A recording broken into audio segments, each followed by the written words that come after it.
direct sur Radio JM. Alors Patrick, il a oublié ses lunettes, tu peux rien voir sinon. Non mais si j'ai pas mes lunettes, comment tu veux que je fasse? Je suis vite couru dans le studio. Il a couru. J'arrive, je suis là au micro. C'est le journal communautaire tout de suite, allez on y va. Retrouvez le journal communautaire, présenté par Patrick Zic. Bonjour à tous, bienvenue dans ce journal communautaire en ce vendredi 17 novembre, le 4 qui se lève, 5784. Nous célébrons la paracha Toldot. Je rappelle que Shabbat entre à 16h54 et sortira à 17h58. Dans ce journal communautaire, j'ai le plaisir de vous présenter, je dirais le plaisir, évidemment que on était nombreux, c'est ça le plaisir, c'est de voir tout ce monde réuni contre l'antisémitisme. Ça fait chaud au cœur de savoir que le peuple français se mobilise contre l'antisémitisme en France. Ils étaient à peu près 185 000 personnes dans toute la France à être réunies, réparties dans toutes les villes de France. Et à Marseille, ils étaient 7 500 pour cette marche, ce rassemblement dans laquelle j'ai rencontré des personnes qui s'appellent Mohamed, Christian, David, qui sont de tous bords social et ils ont donc répondu à mes petites questions. Je vous propose de découvrir tout de suite le premier interview. Mais tout à fait, la République française de toute façon on reconnaît toutes les libertés de croyance, qu'on soit juif, qu'on soit catholique, qu'on soit musulman même, bien sûr, condition bien entendu de respecter les lois en vigueur, puisqu'on est dans un état de droit, paraît-il. Eh bien, respectons d'abord l'état de droit. Voilà. Moi, en ce qui me concerne, 35 ans de police, j'ai toujours défendu les libertés individuelles et collectives. 14 ans à Marseille, dont 3 dans le secteur nord, donc je sais ce que c'est l'islamisme. Peut-être qu'il y a quelques années en arrière, il n'était peut-être pas aussi virulent, mais en attendant, ils étaient là et on combattait contre eux parce que à l'heure actuelle, ces musulmans radicalisés sont eux qui tiennent tous les trafics, notamment les trafics de stupéfiants, etc. Et on pourrait en parler. Voilà. Est-ce que vous pensez qu'être juif à Marseille, c'est dangereux maintenant ? Bien sûr que c'est dangereux. Être juif à Marseille, c'est dangereux. Dans toute la France, c'est dangereux. Mais il faut bien savoir il faut que les juifs sachent, je ne suis pas juif, mais qu'ils cherchent à détruire la race juive. Mais par derrière, il y aura la race chrétienne, bien entendu. C'est tout. Voilà, c'est la première étape. J'avais une question également. Après le samedi, le dimanche. J'avais une question également. Là, on regarde, il y a beaucoup de monde. Que pensez-vous de l'absence justement de la communauté, peut-être musulmane de Marseille, qui ne sont pas forcément en nombre aujourd'hui? Je cherche, j'ai du mal à trouver. Qu'est-ce que vous pouvez me dire là-dessus? Moi, je cherche comme vous. Voilà, ils acceptent le fait accompli, ils acceptent la situation actuelle. Et si jamais un jour on se trouve dans une situation de guerre civile, d'ailleurs on y est aux portes, mais ces gens-là qui soi-disant étaient des musulmans modérés, ils seront aux côtés des musulmans radicalisés. Et puis c'est tout, il faut le savoir. Voilà, moi ça ne m'empêche pas d'avoir 2 ou 3 amis musulmans, mais des gens qui ont combattu pour la France depuis l'âge de 17 et 18 ans. Est-ce que vous pensez que les musulmans, quand ils se réunissent pour les manifestations pro-palestiniennes, est-ce que c'est plutôt des manifestations pro-palestiniennes ou pro-Hamas ? Mais bien entendu, on manifeste pour la Palestine, mais on manifeste aussi pour le Hamas, comme on manifeste pour le Hezbollah, comme on manifeste aussi pour l'Iran, pour le Qatar, tous ceux qui aident ces groupes terroristes, bien entendu. Il ne faut pas être dupe. Et d'autres témoignages également, une dame à qui j'ai rencontré. Alors on leur pose des questions, tout naturellement, parce qu'on voit un petit peu tout ce monde qui sont présents. Et cette dame, elle nous dit ça. Ah oui, bien sûr, il faut absolument participer à cette manifestation et montrer notre soutien à la communauté et aussi notre ardoute, ça veut dire notre solidarité envers Israël, évidemment. Et vous, monsieur, quel message ? Je pense exactement comme ma femme, il faut être présent parce que nous vivons des temps très difficiles actuellement et que forcément dans la conjoncture actuelle, il faut se montrer très solidaires les uns des autres. Merci. C'est possible. Il est important pour toi d'être présent pour cette cérémonie des otages, pour également rendre hommage à toutes ces victimes. Toi, en tant que jeune, qu'est-ce que tu as comme message ? Franchement, un peu comme madame, un message de Hardout, parce que quand on est tous ensemble, Hachem il est avec nous et c'est comme ça qu'on va tous les fracasser si je veux. Et il y avait donc cette dame et ce jeune homme, David, qui était là et qui lui aussi était présent. Alors ce matin, on relaye encore une agression, je vous le disais il y a quelques instants, à savoir que les actes d'antisémitisme en France se multiplient. On est à plus de 1500 actes, plus de 400 arrestations, donc c'est problématique. Et à la fois, le gouvernement, lui, met le paquet dans les établissements pour assurer donc la sécurité dans les établissements, que ce soit les écoles, les synagogues. Et pour tout ça, on le remercie d'assurer notre sécurité. On a ce matin, donc, dans l'émission de Morandini Live, nos confrères, le jeune homme témoigne il a été agressé. C'était hier par un monsieur qui lui dit voilà c'est ce qu'il dit, je vais vous le lire en live. J'allais en ville avec des amis à moi, ce monsieur a vu mon étoile de David qui dépassait de ma veste et tout de suite il m'a pris à partie. Il a commencé avec des insultes du genre sale juif, la Shoah il faut la recommencer, vu qu'elle n'a pas exterminé tous les juifs et d'autres propos comme cela. Alors le journal il explique ensuite à l'avoir pris dans un coin, l'avoir plaqué contre le mur et lui dire j'appelle la police, vous n'allez pas à vous exprimer comme ça. La police vient et donc il s'en va. En fait, il a des problèmes psychologiques, ce monsieur, et donc voilà, ça n'aboutira nulle part. Mais bon, c'est quand même problématique. On va écouter d'autres témoignages. Quand je me suis baladé, j'ai vu. Oui, c'est un monsieur d'un certain âge qui lui aussi avait besoin de s'exprimer au micro de Radio JM. Absolument. Je me devais de venir ce soir pour témoigner mon affection à la terre d'Israël et à tous les gens qu'on a perdus et surtout donc également pour la libération des otages. Je me devais d'être présent. Quel est le message que vous souhaitez adresser à tous les Israéliens ? On est à côté de vous, on ne vous oublie pas, on est à vos côtés. Minute. Et voilà, et je disais à Sacha qu'on a un long message de 7 minutes en antenne. D'ailleurs, oui. Voilà, il est là. C'est une dame que j'ai rencontrée. Cette dame m'a donné un message de paix aussi, mais elle nous a raconté un peu sa vie, parce qu'elle était de confession née musulmane, et elle a fait ce choix de se convertir au christianisme et de soutenir aussi l'État d'Israël. Je vous propose d'écouter cette interview qui dure à peu près 7 minutes, dans laquelle elle nous raconte son histoire à elle. Exactement. C'est une marche qui est essentielle, qui s'inscrit dans le temps, parce que le temps, il nous en manque là aujourd'hui. Nous sommes vraiment en danger de tous les pays démocratiques. Il se trouve que Israël est le seul pays démocratique qui est sur une poudrière, qui est le Proche-Orient. Donc auquel on veut éradiquer justement ce pays, parce qu'à la fois il tient sa religion qui est ancrée dans la Bible, dans le Premier Testament, et en même temps on a une jeunesse qui vit de son temps. Donc c'est ce qu'on leur reproche en fait. On veut éradiquer complètement Israël, et ça c'est pas normal. Aujourd'hui c'est une course contre la montre. Est-ce que vous êtes de confession juive ou pas ?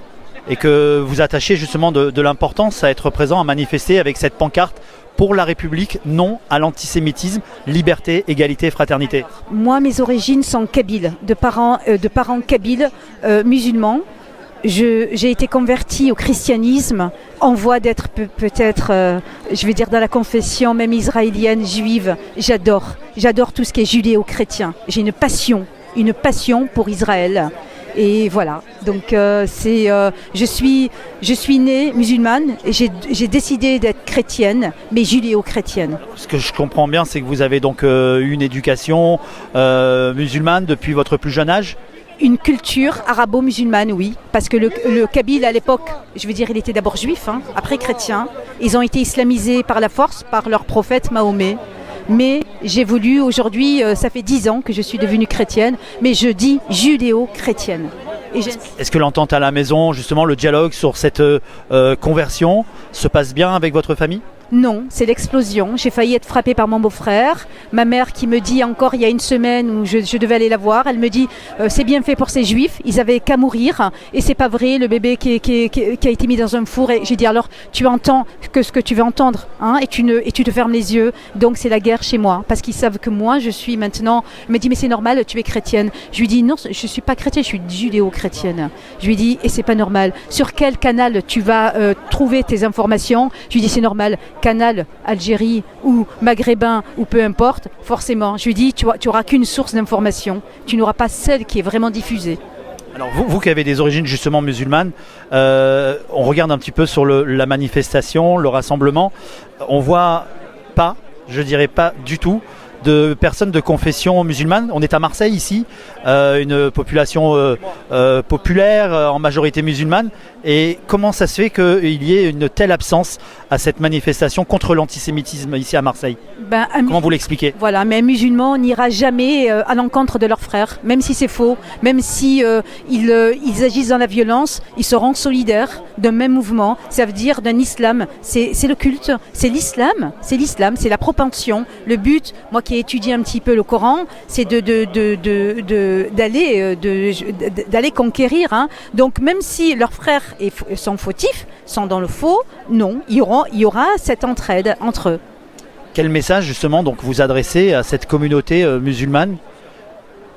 Moi j'ai un message qui est très dur avec eux. Hein. Si on n'est pas pour la France, on est contre la France. Ils ont à sortir d'ici, ils doivent sortir d'ici. Ceux qui fait tâche, ce sont eux. Je veux dire que ce soit l'hypercachère en passant par Charlie Hebdo, le Bataclan, il y en a un ras-le-bol, l'Abaya, je veux dire, ce sont eux les premiers. Alors qu'il y a des écoles, je leur dis sur Twitter, si vous avez des écoles islamiques comme des écoles juives, je veux dire, si vous voulez avoir un enseignement, avoir du halal, je veux dire en tant que repas, allez dans des écoles. On est dans les écoles de la République, il y a des écoles prévues pour faites comme les juifs, faites comme les cathos, faites comme tout le monde. Pourquoi est-ce que vous embêtez les Français hein, avec la baya, un coup le voile, un coup les burkinis, un coup puis quoi? Je veux dire toutes ces il n'y a qu'une religion qui fait tâche en France et dans le monde entier. C'est vrai ou c'est pas vrai? C'est vrai.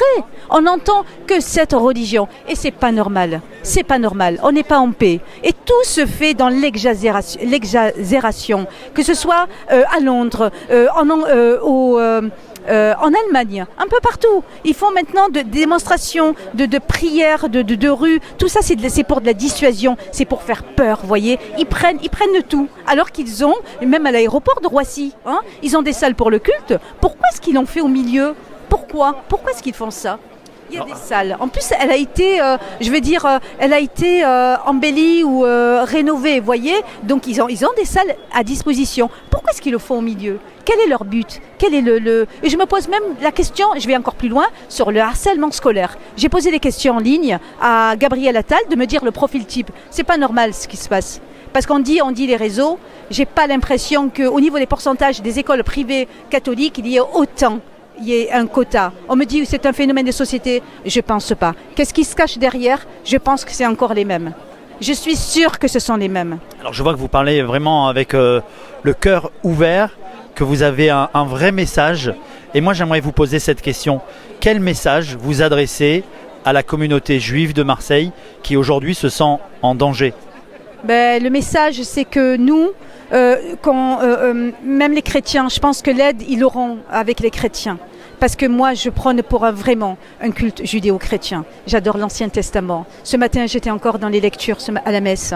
Et j'ai fait, c'était le livre de la sagesse de Salomon. Oh là là, c'est un bijou. Et moi, j'adore ça. Je voyage entre Genèse, Deutéronome, Noé, tout, Daniel, on passe partout. Et on a les psaumes de David qui sont juste magnifiques.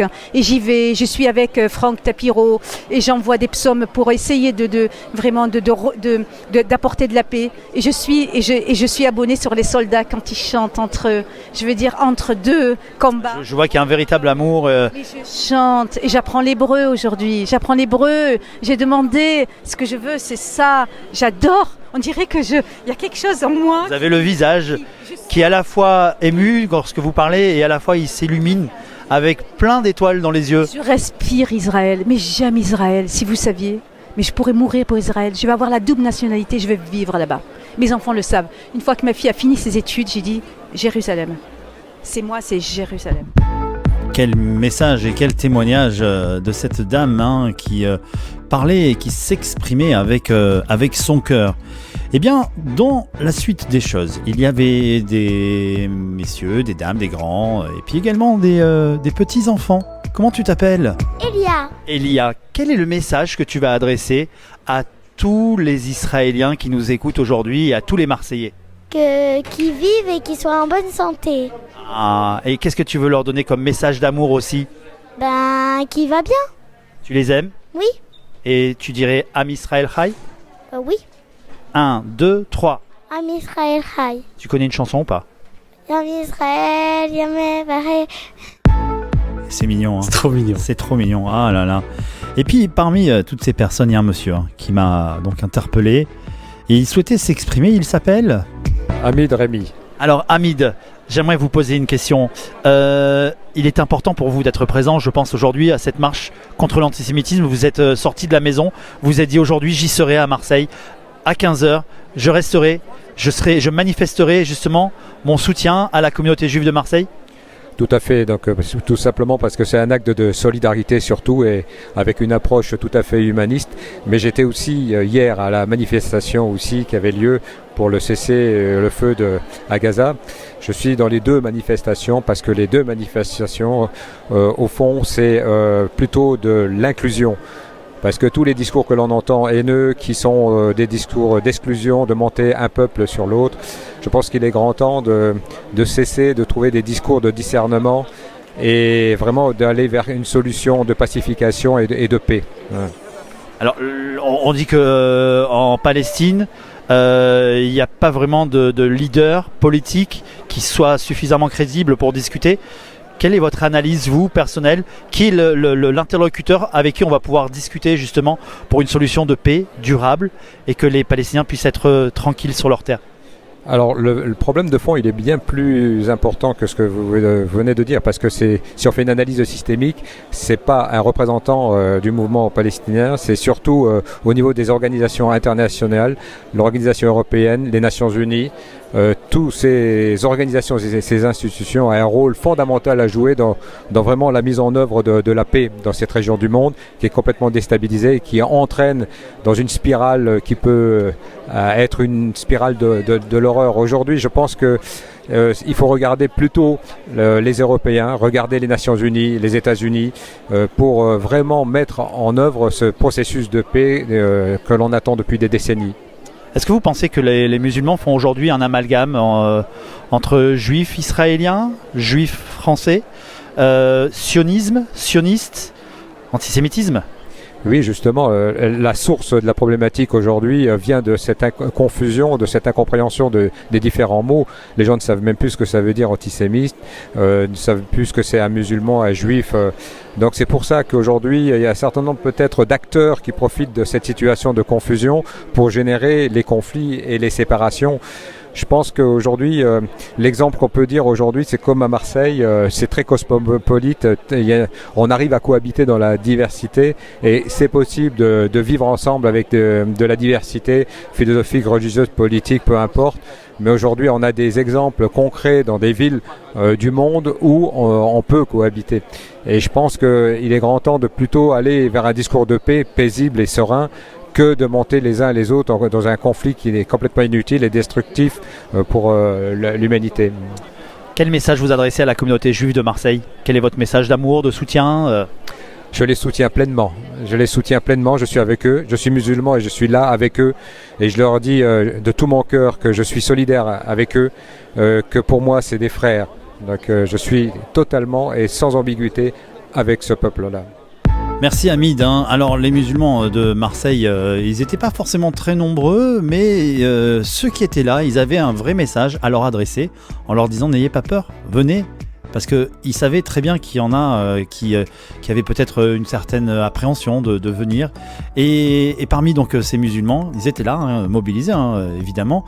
Il y avait ce monsieur, la rencontre d'un musulman, et il s'appelle Mohamed. Mohamed, je suis de Marseille.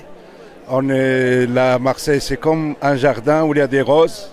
C'est un mosaïque, ça veut dire qu'il y a les juifs, le musulman, le athée, le chrétien, de toutes sortes, le bouddhiste. Et on aimerait bien conserver ce respect et on lutte contre cet antisémitisme, ces gens fous, qu'on reste tous unis pour la France, pour la laïcité et qu'on respecte l'un à l'autre. Et un juif, c'est pas ni un assassin, c'est quelqu'un comme nous. Il a sa religion, il a son respect. Et on peut tout vivre ensemble sans complexe, sans arrière-pensée. On est dans un jardin, chacun a son identité et on peut conserver et respecter l'identité de l'autre comme il est, pas comme on veut. Alors je vois que vous avez un vrai discours avec un véritable parfum de jasmin. Et oui, je l'ai bien compris. Il était important pour vous d'être aujourd'hui présent pour cette marche contre l'antisémitisme ici à Marseille. Mohamed. C'est essentiel pour montrer qu'on est tous unis contre le racisme, contre l'antisémitisme, contre l'autre qui ne veut pas de nous. Il veut contre l'égoïsme. Est-ce que vous, comme en tant que citoyen français, et je le vois attaché à vos valeurs républicaines, est-ce que vous allez être l'un des messagers justement de la communauté musulmane de façon à leur faire comprendre, leur expliquer qu'on est tous des frères, peu importe la couleur, et qu'il soit important d'être présent ici pour cette marche contre l'antisémitisme lorsqu'il y aura peut-être un autre rassemblement? Je serai toujours là. On est à 99% tolérants. On aime l'autre comme il est. Il y a 1%. On ne sait pas. Ils sont embobinés. C'est des psychopathes. C'est eux qui nous embêtent. Mais nous, les musulmans, les juifs, c'est des sémites comme nous. C'est nos cousins. Mohamed, j'aimerais vous poser une question. Lorsqu'à Marseille, on voit des manifestations pro-palestiniennes, est-ce que vous pensez sincèrement que ce sont des manifestations pro-palestiniennes ou alors des manifestations pro-Hamas? Non, Hamas, c'est des terroristes. Il faut qu'on soit résolu. Hamas, c'est des terroristes. Vous pensez que les gens qui sont à la manifestation pro-palestinienne sont sincères dans leur démarche? Non, il y a des gens, certains gens qui sont pour les civils et il y a des autres qui sont politisés. Ça veut dire qu'on a mélangé les torchons et les serviettes ensemble. C'est ça le truc. Ce qu'ils ont fait Hamas, c'est du terrorisme. On ne peut pas discuter là-dessus. C'est indiscutable. Maintenant, faire une manif pour les droits, c'est une chose. Et faire une manif pour supporter un terroriste, c'est une autre chose. Parce qu'on est entre les deux, il y a un peu d'hypocrisie. Mohamed, merci beaucoup pour votre sincérité, votre gentillesse. Et il était important de vous avoir avec nous et d'avoir ce témoignage. Quel est le dernier message que vous adressez ici à la communauté juive de Marseille? On vous aime, on vous adore comme vous êtes, restez comme vous êtes. Je peux vous embrasser? Pas de problème, avec plaisir. J'avais envie de l'embrasser, moi, ce monsieur Mohamed, parce qu'il avait un message vraiment, c'était sincère, ça venait du cœur et il avait besoin de dire en fait et de lancer ce message à tous les Marseillais qui nous écoutent. Alors, parmi les personnes, j'ai posé aussi pratiquement les mêmes questions qui sont revenues sur le micro de Radio GM. Et il y avait un monsieur à qui j'ai posé cette question également. C'est important, cette marche contre l'antisémitisme. Alors tout à fait, d'autant plus que la semaine dernière, j'étais en vacances en Pologne. Je ne suis pas juif, mais j'ai fait un devoir de mémoire en allant à Auschwitz. Et je trouve qu'ici, ça prend tout son sens parce que la visite là-bas devrait être obligatoire dans les écoles et tout ça. Parce que franchement, quand on voit ce que les hommes ont été capables de faire à d'autres hommes, on se dit qu'on n'a vraiment pas envie de revivre ça. Qu'on soit juif ou pas d'ailleurs, et en particulier quand on est juif, et voilà. Et donc il est très important d'être ici pour témoigner de ça en fait. Est-ce que vous pensez qu'être juif à Marseille, c'est dangereux maintenant ou pas? Je ne sais pas, mais je pense qu'être juif tout court, ça redevient dangereux. Que pensez-vous de la communauté musulmane qui se rassemble à Marseille pour des manifestations pro-palestiniennes ou pro-Hamas?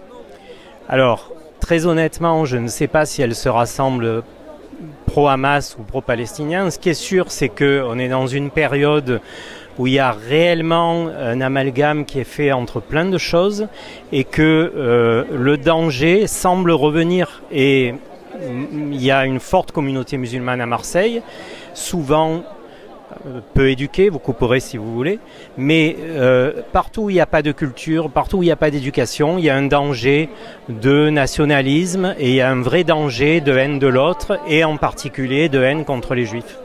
Que vous évoque le mot sionisme quand on dit les sionistes, qu'on entend beaucoup d'ailleurs Alors, sioniste, je pense que c'est le peuple d'Israël. Voilà. Pas plus que ça, je dirais.